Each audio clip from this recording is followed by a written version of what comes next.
You hurt? Look at me. Oh, I'm good. I'm good. Check on Ellie. I think our gear's still in there. Down. Put your arm up. Look at me. How bad is it? Yeah, we're gonna need a casevac. All right. This is Frogman 6 Romeo. We are troops in contact at our last known position. More info to follow. Stand by. Wild Eagle Base, Wild Eagle 2-4.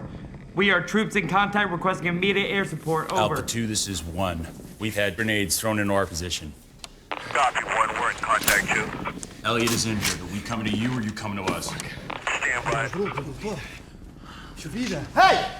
Downstairs. Keep it fucking secure. Alpha 1, we're moving to you. We'll let you know when we're inbound. That is a clip from Warfare. I'm delighted to say I've been joined by its writers and its directors, Alex Garland, Ray Mendoza. Gentlemen, welcome. How are you? Excellent. Very well, thank you. Alex, we spoke last time for Civil War, which was my favourite film of last year. Joint first with Conclave, obviously a very different film. I liked Conclave very much as well. Yeah. Ray, you haven't been on the show before, but you're very welcome. In summary, 16 years a Navy SEAL and military advisor in Hollywood. Is that an acceptable sentence for you? Yes, it is acceptable. Okay. And does this story kind of start with Civil War, Alex, in terms of how you two started to work? Can you just explain how you met before we talk about the film? I mean, it starts in some sort of general senses earlier because of just an awareness of working in the film industry, an awareness of how war films and the genre, there's enough war films that it's a genre and sort of how they function. And then I was working on a war film at the point I met Ray.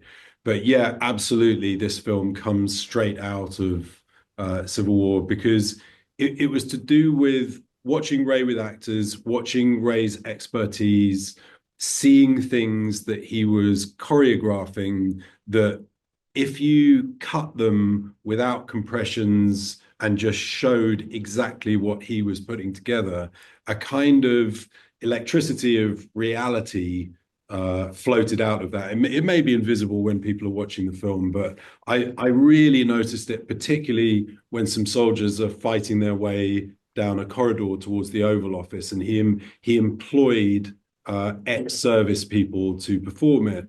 And something very interesting was produced by having no time compressions in the edit. So the strange sort of staccato rhythm of a gun. Yeah.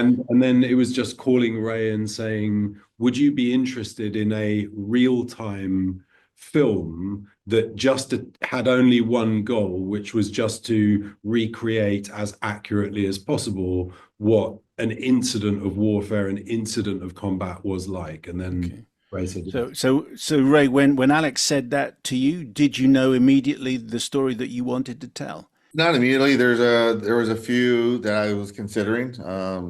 In a 20-year war, there's a lot of stories that kind of echo or resonate through the military that we all know about. But there was one that I've always wanted to tell, which is this one, which is about Elliot, who doesn't remember. He doesn't remember what happened. And so when I started working in the movie industry or film industry, the idea of maybe one day doing something like this for him started to kind of manifest itself. I always thought it was going to be maybe just like a 30-minute recreation or kind of a documentary type thing. Never did I think it would be this big, which is a great platform to do it. And along the way, I've acquired just a bunch of skills and learning how film sets work and how to tell stories in this new medium. And I made the decision. I made a bunch of calls to get permission. I knew it was going to require all the guys, as many people as possible that were there to have their input and to kind of, it's 20 years ago.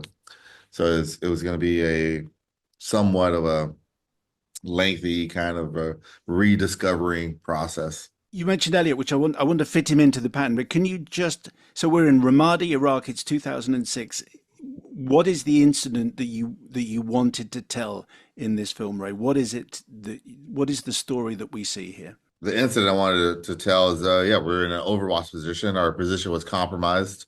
We were evacuating Elliot because he had sustained some injuries during the compromise. Upon extraction, there was a massive IED, which pretty much crippled our position, multiple injuries. And so, yeah, we had to essentially retreat back into the house, and we had to kind of defend it or, simultaneously keeping Elliot and Joe alive, as the other elements had to fight their way to us, ultimately extract.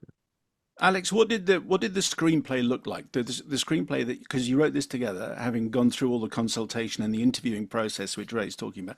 What on the page? What do we see? Well, sort of. The answer is in the process. It wasn't actually interviewing everybody and then writing it. Ray and I spent a week talking. He downloaded everything he could. I wrote everything he said down and asked questions and asked him to explain things or unpack them, and that then produced a screenplay. And then we had and that screenplay, the sort of basic answer is it looked like any other screenplay. It would say interior, sniper room, day, and then some dialogue and a description. And then what we did was we just started a process of interviewing as many people as we could.